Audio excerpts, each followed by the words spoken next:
muchas gracias a todos por venir. Realmente es un placer poder, por fin, a través del programa del Pórtico Virtual, poder compartir con ustedes algunas de las cosas que hemos aprendido y que hemos disfrutado en el contexto del Comité Científico del programa Catedral, del que Concha Cirujano y yo somos coordinadores. Este dibujo inédito,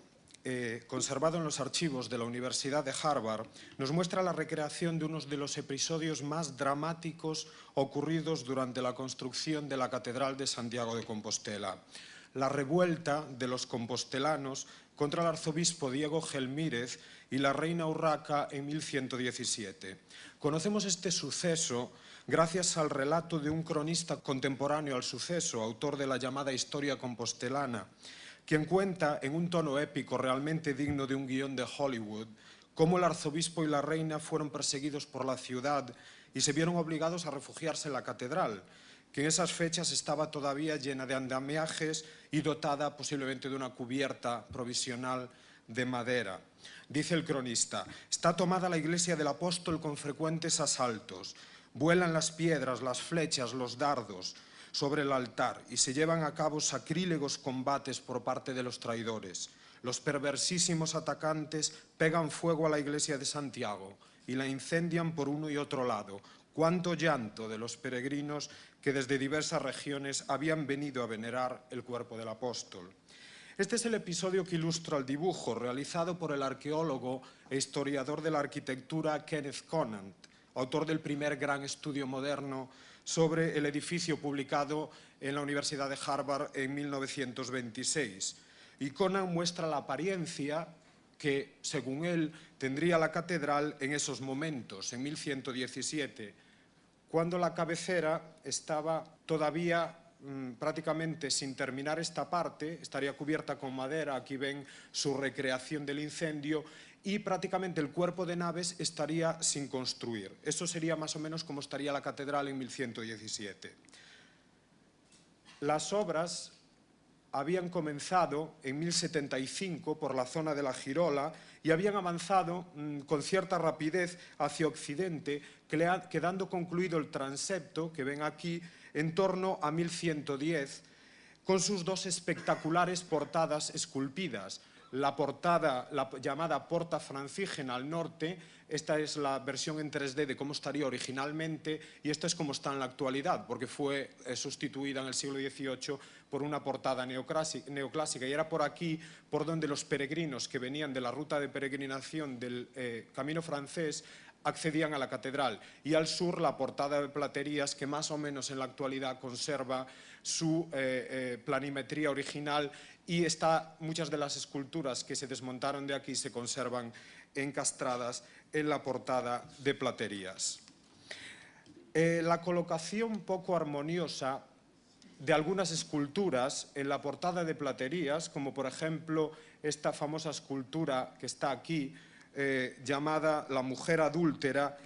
en el que se ve que se corta parte de la cabeza para insertarla en el tímpano y que sabemos que estaba así por una descripción en 1140, indican quizá que este evento, este ataque a la catedral produjo los primeros desperfectos e hicieron que se viesen obligados a acometer en esos momentos las primeras obras de restauración en el monumento. Por lo tanto, el pasaje este de la historia compostelana y los reajustes de la fachada de platerías, donde hay también restos de posibles fuegos que sufrieron las piedras, ofrecen testimonio de la que sería la más temprana campaña de restauración del edificio. De la misma forma, como veremos, podemos decir que el primer gran restaurador de la catedral, del que conocemos el nombre, es este famoso maestro Mateo, a quien Fernando II contrata, en este contrato que ven aquí, para hacerse cargo de las obras del templo en 1168,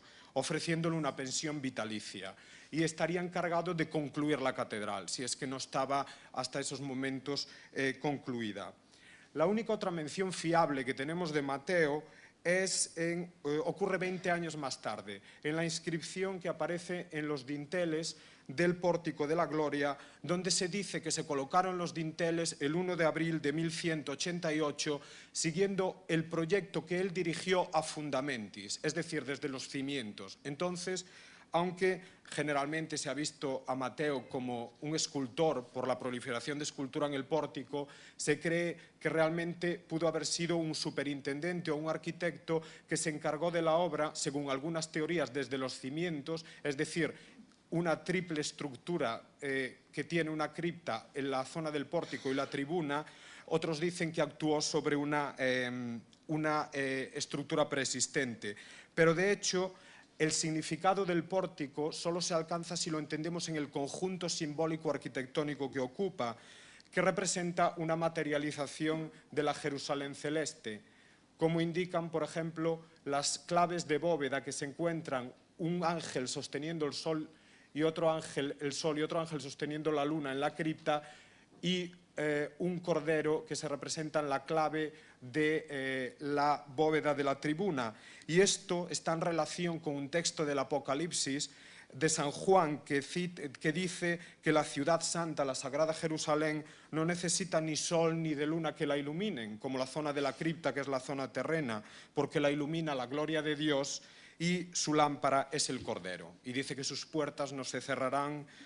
por el día porque allí no habrá noche, y es lo que representa esta gran fachada occidental de la catedral como representación de la Jerusalén celeste. Entonces podemos decir que Mateo es el coordinador de una labor, un superintendente que acaba la catedral, pero también que realiza una labor global de monumentalización y restauración del edificio. Podemos decir que Mateo es el precursor de Concha Cirujano, en el sentido de que su labor demuestra un profundo conocimiento del edificio y una sensibilidad realmente casi moderna a la hora de respetar las características intrínsecas de la obra sobre la que está actuando.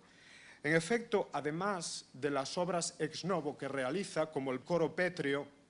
que estaba en la nave central, un ejemplo, por ejemplo, también, como gracias a las iniciativas de la Fundación Barrié, se puede rescatar una obra clave del arte occidental, como es este coro pétreo, desde la oscuridad del descubrimiento arqueológico hasta, gracias a las nuevas tecnologías, darnos una idea de cómo el coro pétreo ocupaba el espacio de la nave central, darnos una idea que hasta ahora estaba perdida. O sea que, aparte de estas obras ex novo que realiza Mateo,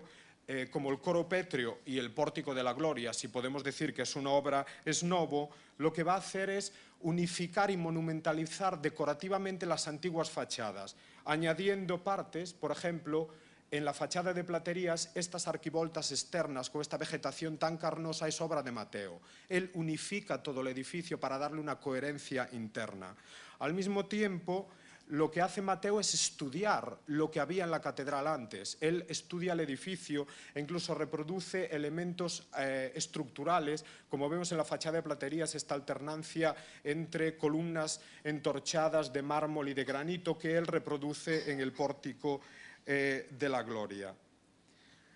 Además, iconográficamente, el pórtico hay que entenderlo en la estructura general que funciona iconográficamente con las otras dos fachadas del edificio. Los peregrinos que se aproximaban a la catedral entraban por la portada norte, donde se representaba la creación del mundo, el pecado original, con la expulsión de Adán y Eva del paraíso, la creación de Adán, personajes del Antiguo Testamento previos a la llegada de Cristo, y este programa se vería completado en la fachada sur, la de Platerías, que representa la labor, la encarnación de Cristo, la pasión de Jesús y la labor de los apóstoles y el triunfo de la Iglesia en la tierra. Y todo esto culminaría en el pórtico de la gloria, donde se representa el triunfo de Cristo al final de los tiempos y la instauración de la Jerusalén celeste. Entonces, esta articulación de un programa teológico global a través de las tres grandes fachadas de la catedral, convirtiendo al edificio en una especie de maquinaria mística que permite la inmersión visual y física en un discurso religioso, es una primicia en la arquitectura occidental y que luego alcanzará gran desarrollo en las grandes catedrales góticas que todos conocemos. Aquí la arquitectura y la escultura se unen de forma extraordinaria para